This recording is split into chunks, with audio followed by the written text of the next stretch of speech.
listening to Scribble Talk, a podcast for bid and proposal professionals. My name is Bhaskar Sundaram, and with my co-host, Ashley Case. We will be sitting down with our industry veterans to share their stories, discuss their career, and learn how to make an impact in the industry.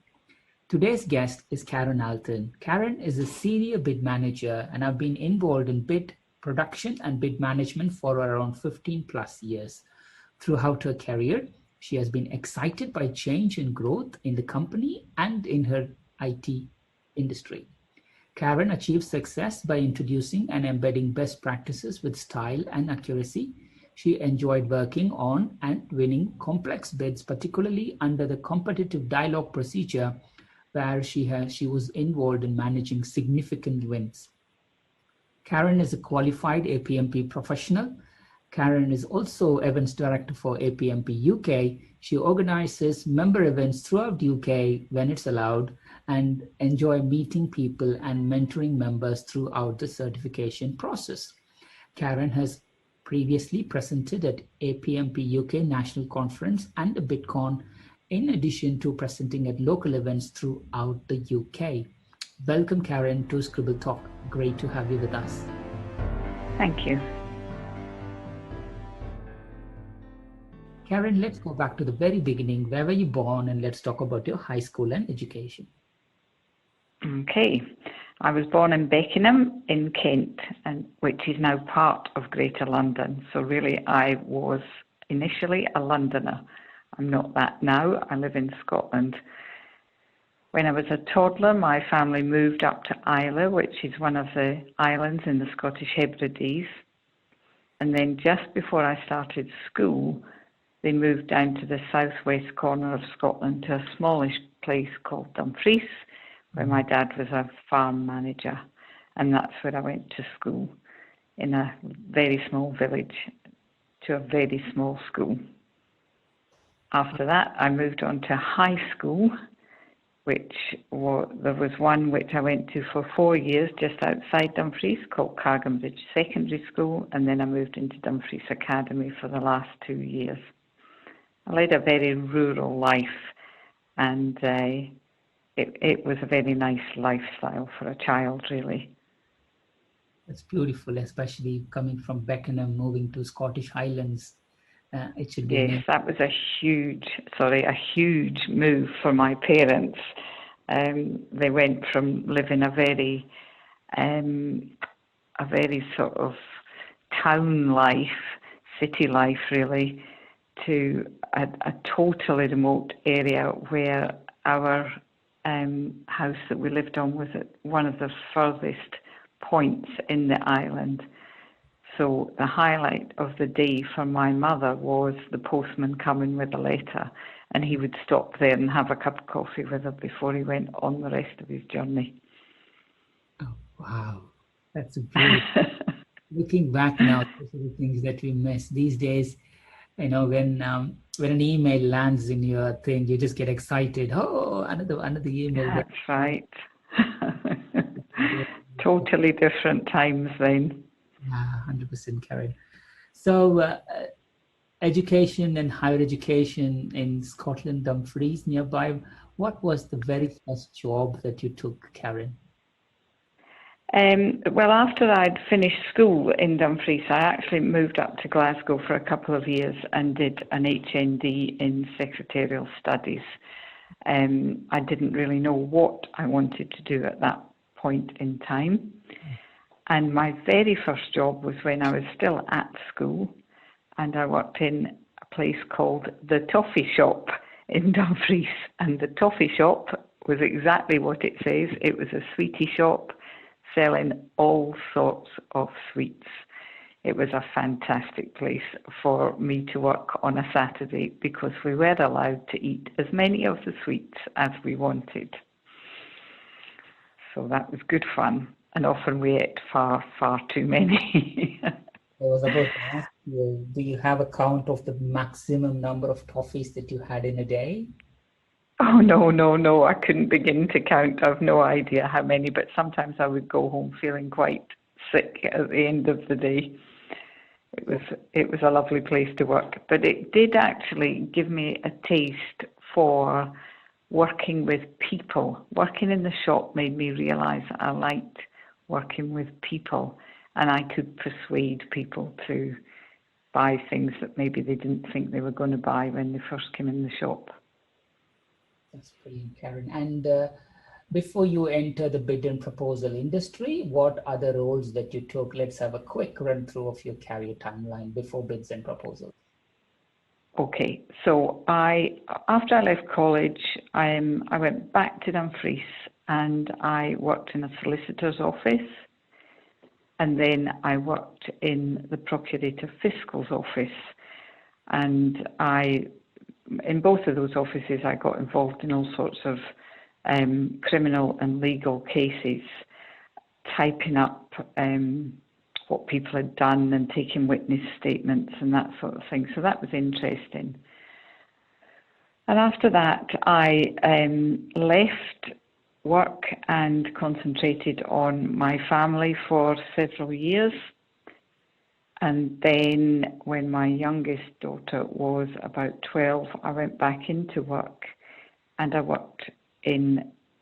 got a job as a receptionist in an IT company.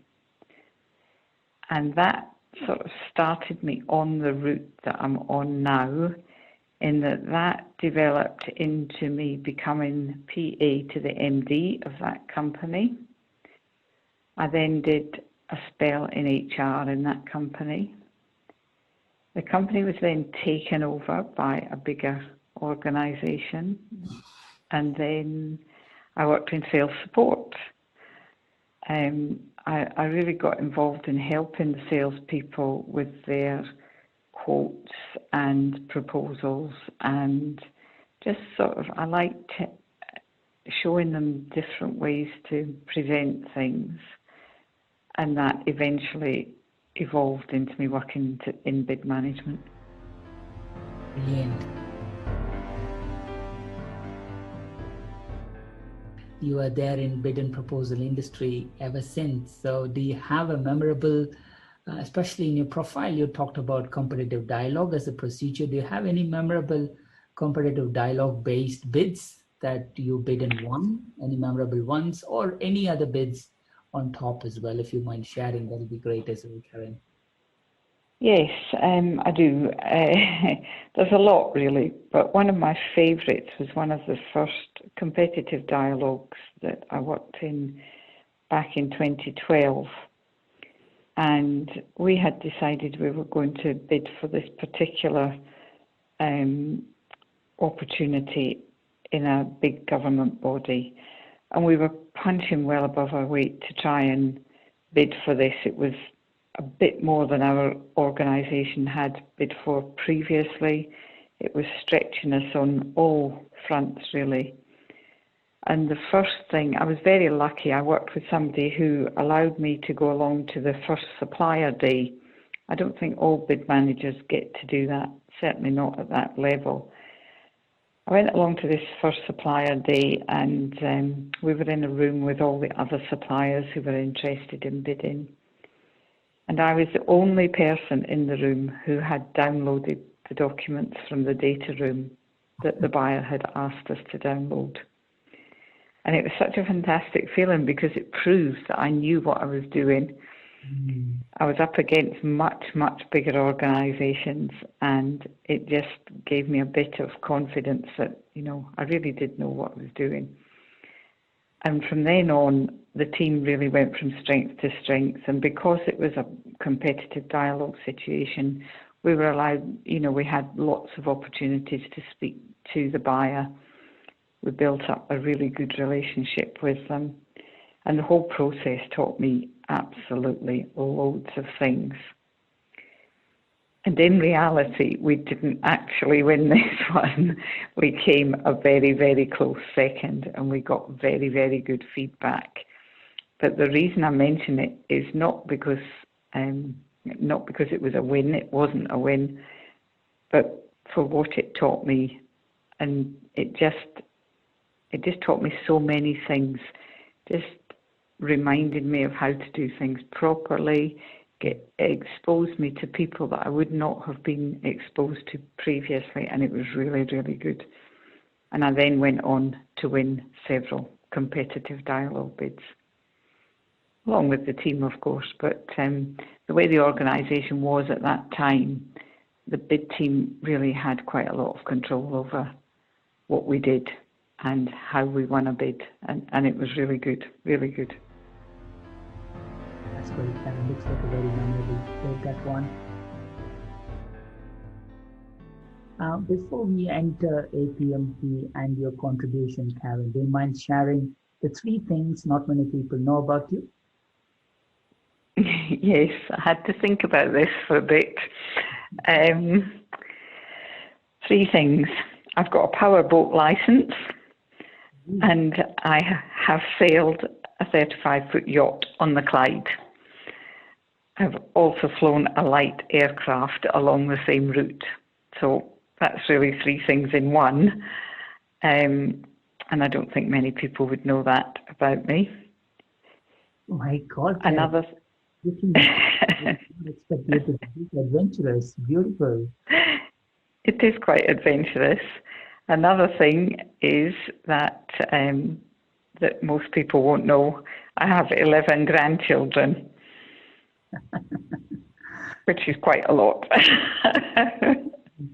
Well, in COVID times, when we are sitting on our own, there are people whom I know that were locked on their own. You can imagine them being locked themselves for like 6 months. I know. The problem with COVID is I can't see these grandchildren at the moment. I'm not allowed to go and see them at the moment. But anyway, it's very nice that I have these grandchildren. And another thing that most people won't know, or hardly anybody will know, my dad was born in Argentina. He was British. He had British parents. He was born in Argentina and lived there till he was 14. He came back to Britain to go to school. And he was a stickler for good punctuation and spelling. And I think that's why I am the same way. He did this weird thing of reading a dictionary just for pleasure. So he was very hot on using the correct words with the correct meaning. So that's my 3 different things. That's beautiful. I'm sure Ashley will touch all about it in her thing there. There's 3 diverse variant things, especially I was with the very first one. That's great.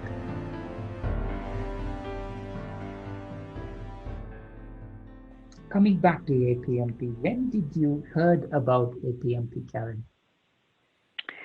I heard about it around about 2006, and it was my line manager at the time who told me about it. And he then got me interested and actually nominated me for an award in, I think it was 2007, as the best newcomer. I didn't win, but I was nominated for that award. And it was really interesting because I hadn't heard anything about APMP up until that time. Perfect. 2007, nominated for newcomer. Fast forward, you are part of the APMP board as events director. Can you talk us through about your APMP board journey and also about any memorable BitCons or APMP UK events that you've organized or part of, Karen? Okay. So I was introduced to the board, I suppose, through attending conferences and going to events. I came across some of the board members when I did that. I became involved because I lived in Scotland. The events director then was Isabel Moritz, and she asked if I could organise some of the events in Scotland, which I did, and that was a good way to sort of start getting more involved. That helped me through. I then joined the board. I can't actually remember exactly when I joined the board, probably about 5 years ago now. I was a proper board member, but I was very involved long before that. And that helped me learn what's important to members, learn things from other board members. Really, the board works extremely hard to give members value for money. So I got really involved in the board. Also, because I was the events director, I presented at a couple of events, obviously hosted lots of events. One of my main things being the events director is that I've been really keen to spread APMP out with the southeast of England. When I first joined, it was very much a southeast England focused organisation, but now we have events throughout the country, you know, Manchester, Newcastle, Birmingham, Leeds, Glasgow, Edinburgh, all over the place. And when I became events director, that was really my focus, and I tried to travel to as many of the events as possible so that I can introduce people and become more involved, really. So I've done presentations myself at some of these events. I've also presented a couple of times at the UK conference, and a few years ago, probably 4 years ago, I think, I presented at the Boston conference as well, which was really enjoyable. Wow, that's a lot of contributions there. So in these COVID times, how exciting is it to run events, Karen? In these COVID times, it's a nightmare. At the moment, we're doing, you will have noticed, we're doing lots of webinars rather than live events. The webinars, I don't like the webinars as much because you don't get that personal contact. I'm pleased that we're doing them because it's still keeping the members informed of things and giving people the opportunity to still learn about things. But I really, really miss I miss the face-to-face contact and being able to really engage with people properly. Totally. So it's different. This year is a very different year. I think that's all I can say about it. Very true, Karen. But with our Bid X season 2 coming up, or the episode 2 coming up soon, I think we have used a lot of what we could do for our community. Definitely. Yes, I mean, BidX is an amazing thing. The people who have been most involved with doing BidX, people like Mel, she's put in a huge amount of work, and it is an amazing thing. It's a really, really good thing for our members. And the APMP UK Awards nominations closing this week, I think. And yes, they do. That's another virtual event that we are gearing up soon. Yes, that will be in December. So that'll be good. Yes. So Karen, you are also one of the very few who have the APMP Professional certification. Can you also share some of your certification journey as well, and push why people should nudge from practitioner to professional? Okay, I'll do that. I did my foundation back in 2007, and that was mainly because my line manager was very keen for me to do it, and I kept on putting it off. And he went on holiday, and I thought, do you know what, I need to try and get this done. And I had some Shipley training, and I decided, right, get the stuff back out, get the book out, have a look at it and get it done. So I did. And that was quite straightforward. And then I had this big thing that I needed to do my practitioner. After a year or so, I thought, oh, crikey, I need to do my practitioner. And that hung over me for a long time, and I kept doing a bit and then parking it, and then I did another bit and I would park it again. Eventually I did that in 2012 and realised I should have done it long before that, because it wasn't nearly as difficult as I thought it would be. And it's also a really useful thing to be able to say to any organisation that you hold the APMP Practitioner Award. After that, I had to do my professional, and I kept putting that off and putting it off. You'll see there's a sort of pattern here. I'm not good at pushing on and getting things done. not unless there's an absolute deadline. I never put in a late bid, but that's because there's a deadline for it, and somebody needed to give me a deadline for these certificates as well. Anyway, eventually I did my professional, and I did that on my expertise in competitive dialogue. It was really interesting, and I enjoyed doing it in the end. So I became a professional in 2018, and I'm really pleased that I did. It's interesting to be one of so few people, and I think everybody who's done the practitioner, most people could go on to do professional. Maybe some don't want to go any further with their proposal career. Maybe they're quite happy at practitioner level. But if you want to fire on and do a bit more, I think really you should try and do your professional. Totally, Karen. And our episodes are never complete without the police cars or the fire engines. I'm glad that you got that same. You didn't. So that's beautiful. I think, thank you. I think Ashley is about to submit her professional. I'm thinking about it for the past 3 years myself, but I will do it. I'm aiming to do it before Christmas. So that note. Right. Good. I'm handing it over to Ashley, who will continue with the nut is round in honor of Howard Nut. And so, and okay. Thank you, Karen. Thank you.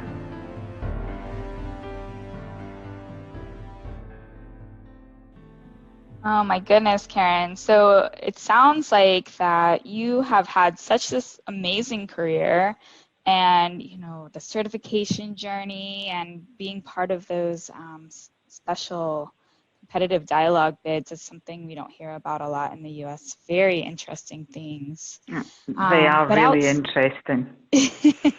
But outside of, bids and proposals and working, most of us have these interesting hobbies and interests. And I understand you enjoy reading and walking and cycling and exploring. Can you tell us a little bit about those things?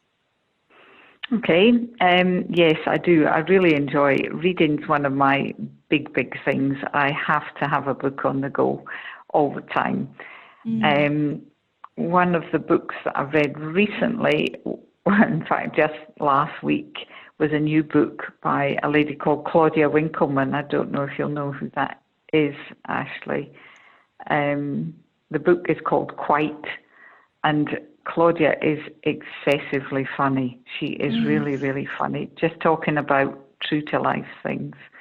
And I read that in a few days last week. I really enjoyed that. I mean, it's not a highbrow book by any means, but it was such a good book. It made me laugh out loud, which is good at this time of year. Absolutely. Yeah, it really is. I would recommend it to you. Yeah, let's check it out.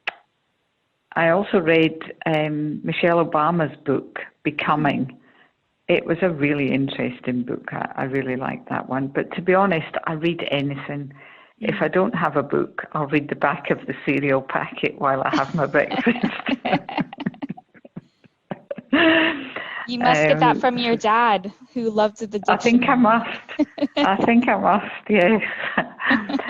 So that's the lazy part of me. I also enjoy walking and cycling. I've got an electric bike, so that's opened up whole new worlds to me, because I'm not a particularly energetic person, and if there was a hill to cycle up, I would always say I'm not doing that. But now I've got an electric bike.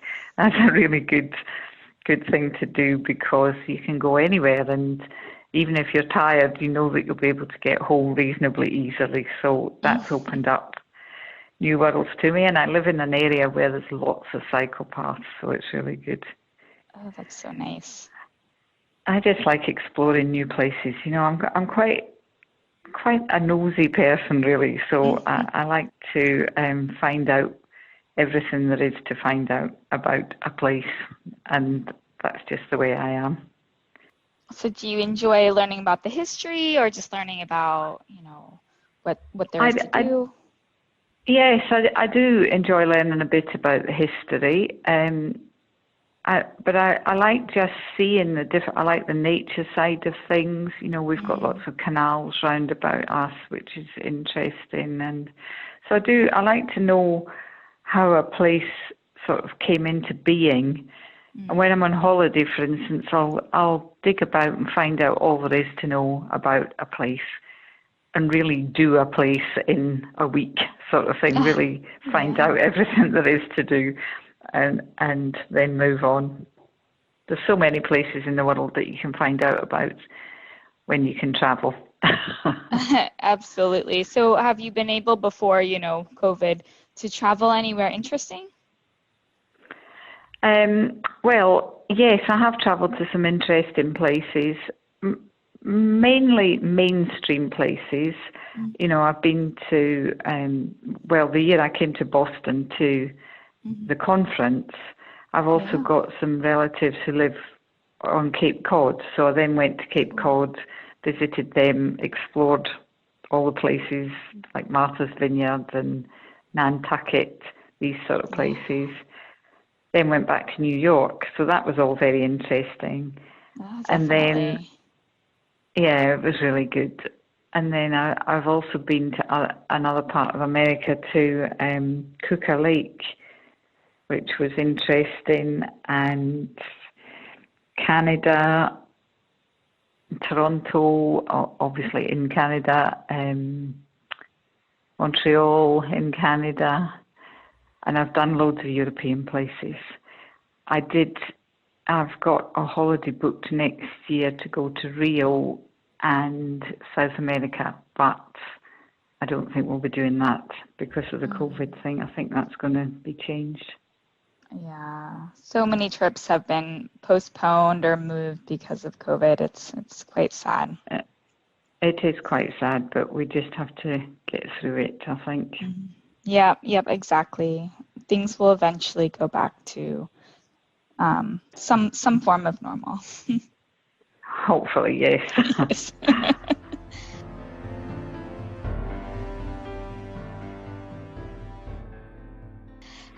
So do you have anything of sentimental value? Oh, do I have anything of sentimental value? I've actually got quite a lot of things that are sentimental value to me.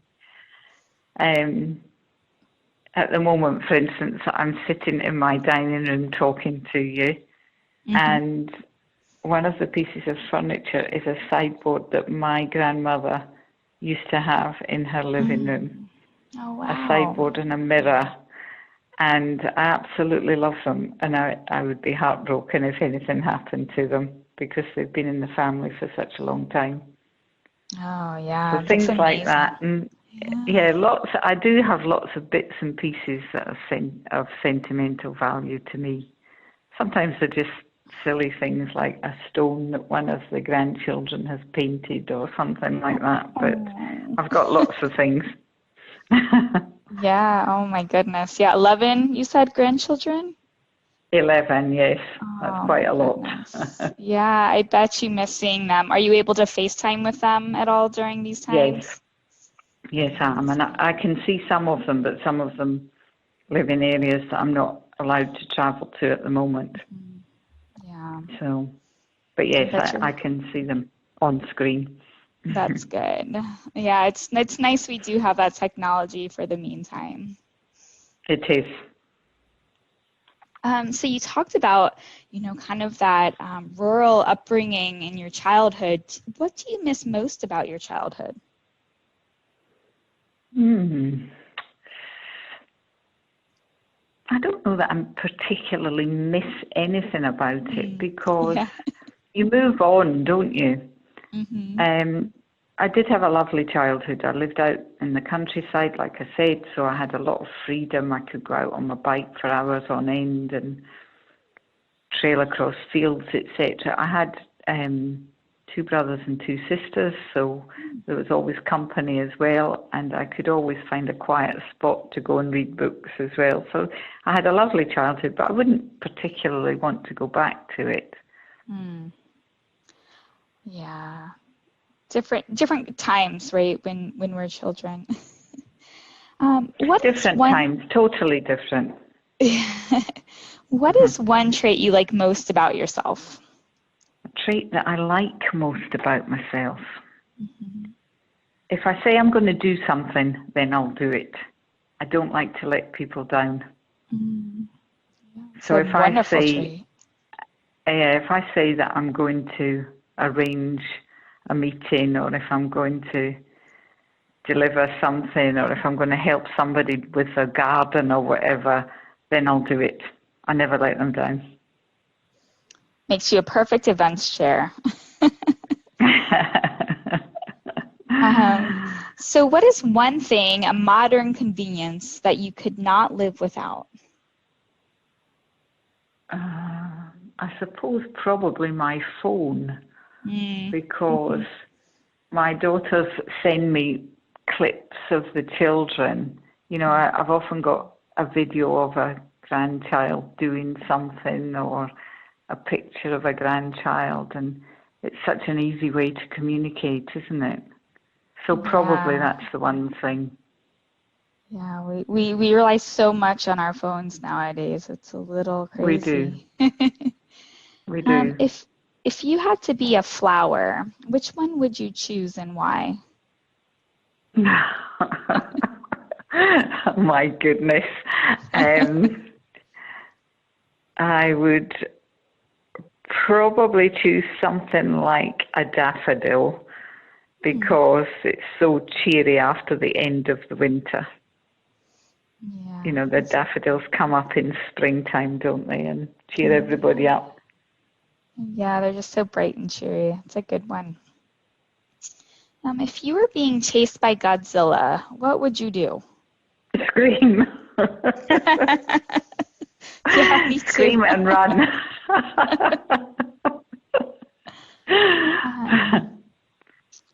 So what book have you read that really impacted you in an emotional way? Oh, goodness. That is a hard one, Ashley. I read so many books. And to be honest, I'm not good at even remembering them after I've read them. You know what I mean? I just read them. And quite often a book does impact me emotionally. I mean, even that one that I was talking about, the Claudia Winkleman, you know, I really was laughing out loud at that. Yeah. But then there are other books that I read that I end up crying over them, because either the story's emotional, or it sort of touches a chord with you, you know, and you can relate to it yourself and think, oh no, that sort of happened to me as well. But it is, you know, I do read a lot of fiction, and I live in that sort of, it's an escape for me. Reading books is an escape. And so I couldn't really pick out one. Yeah. No, I can see that. You read too many to pick one, right? Yes, absolutely. So, do you cook often? I do. Really only because I have to. My partner cooks more often than I do. He's more adventurous.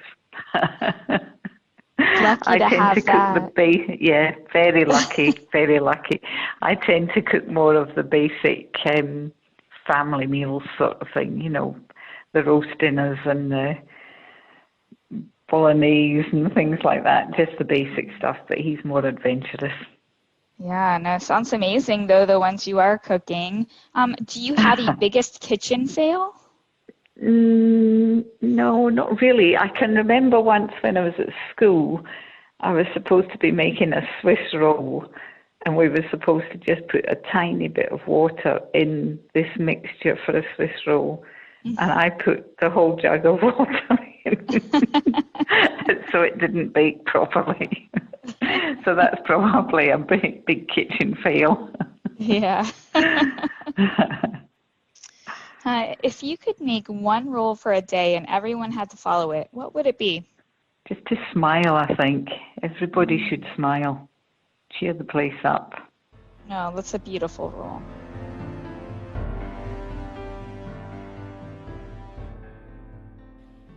So that's a great transition over to kind of our next round. Looking back, you've had this amazing life and this amazing career. Who are the people who have been the most influential in your life and your career? Probably my parents in the first instance, and then my partner, who I did work with for a while, and he's now my partner. Oh, that's so nice. Both of them always encouraged me to be the best I could be, never sell myself short, sort of thing. So that's great. I think it's them. Yeah, they sound amazing influences. Yes, so I'm very lucky. What have you observed lately that reminded you that people are good? I think people looking after each other in lockdown. There's been a lot of instances of people helping each other, and people are just trying to do their best. I think it's difficult just now, and people are trying to do their best. Yeah. But I do think on the flip side of that, there's been lots of other people who haven't followed the rules, for example, and maybe have endangered other people, but I think you'll always get that. Yeah, that's it's a shame when we observe those things, for sure. It is. So who is the kindest person you know? This is a hard one, isn't it? I do know lots of kind people. Recently, I've seen an example of somebody being very kind. My youngest daughter and her husband recently offered to have my mum, who is 88, to stay with them indefinitely while the COVID crisis runs itself out. And they've got 3 small children, and it wouldn't be the easiest thing for them to have us staying with them all the time, but they feel sorry for her because she lives on her own, and they've decided that they would quite like to have us staying with them to help her, which I thought was incredibly kind for 2 young people in their early 30s. Oh yeah, absolutely. Such a nice gesture. What is one kind or thoughtful thing that someone did for you recently? Again, I have lots of people doing kind and thoughtful things for me. I'm really lucky. But one of the things that is really, really kind, every single night about 9 o'clock in the evening, my partner makes me a cup of tea before I go to bed. When I'm too tired to do anything else, he always makes me a cup of tea, which is really nice. Oh, that is so sweet. But there's other kind things. I've got one of my neighbours recently nominated me to be a community hero because she said that I help with lots of things roundabout, and that was really nice that somebody recognised that and took the time to nominate me. It was really nice. Well, that is so sweet, and it's so nice that you're doing so many things that someone would nominate you for such an honor. It was an honour, yes. It's interesting. It's not always the big things, is it, that make a difference. It's often just the small things. Absolutely. So we've talked about, your amazing career and all the things you've accomplished in your certification journey. Looking back, what's one thing you wish you had known when you began your career? I probably wish I'd known what I wanted to do. I had no idea what I wanted to do. I sort of fell into bid management quite late on, and if I'd known about it sooner, I definitely would have done more with it. I would have done so much more. But it was almost like the third part of my life doing my bid management career. But it's been really enjoyable, and I've really loved it. Yeah, it's such a common story, isn't it? I wish we had known about it earlier. Yeah, it is. And that's one of the things in APMP that we're trying to encourage. Open up the profession to people earlier in their career. Just let them know that there is a profession in bid and proposal management, which is what we didn't have. We didn't have that career path. So that's something we're all trying to do. Yeah, it's amazing. I really love seeing these efforts that so many of the chapters are doing, and then that APMP is doing on the international level, just to raise awareness. Yeah, it's amazing. So what advice would you give to someone wanting to pursue a successful bid and proposal career? Yeah, I'd probably advise them to join something like APMP. Definitely join APMP, make connections, make themselves useful at work, always be the go-to person for information. Just make themselves available and soak up as much information as you can, really. That's the important thing. Yeah, that's amazing advice. Even for those a little bit later in their career as well, right? You always make yourself willing to learn and be helpful and useful and keep learning. I think so. Yeah, I think that's really important. Absolutely. So it's been a pleasure learning about your career and your upbringing and your life and all your hobbies. What's next for you? What are you looking forward to in the future? Retirement. I'm starting to look towards retirement, I think. There's lots of things that I can do when I retire, travel being the main one, I think. I like gardening. I have so many friends and so many relatives that I could keep in touch with a bit more, give them a bit more time. So I think within the next year or so, that's what I'll be looking to do. Sounds like a well-deserved retirement. You'll get to spend so much more time with those grandbabies. I will. That's right. So Karen, is there anything that we didn't touch on that you wanted to touch on today, or anything you want to go back to before we end the podcast today?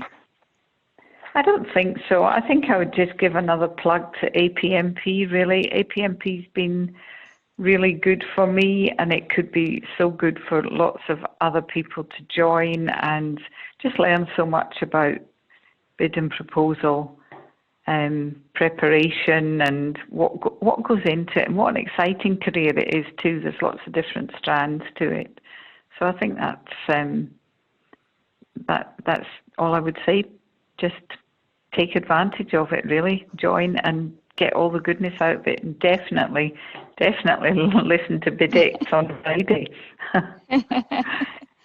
Oh, such amazing advice. And yeah, APMP, I don't think any of us could agree more. Amazing organization and such a great network and ways to learn and so many offerings for its members. So amazing way to end the podcast today.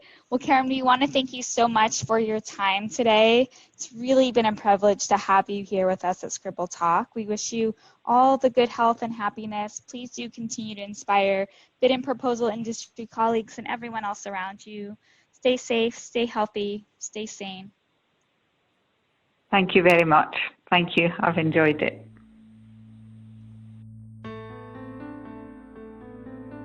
To our listeners, thank you so much for tuning in. Please visit batchyscribble.com/podcast to listen to this episode and check out any of our other previously recorded episodes. If you've enjoyed today's interview, don't forget to subscribe, review, and share the Scribble Talk podcast. We hope you'll check out our next episode where we interview another industry expert and special guest. Until then, it's Ashley Kays, Bhaskar Sundram, signing off.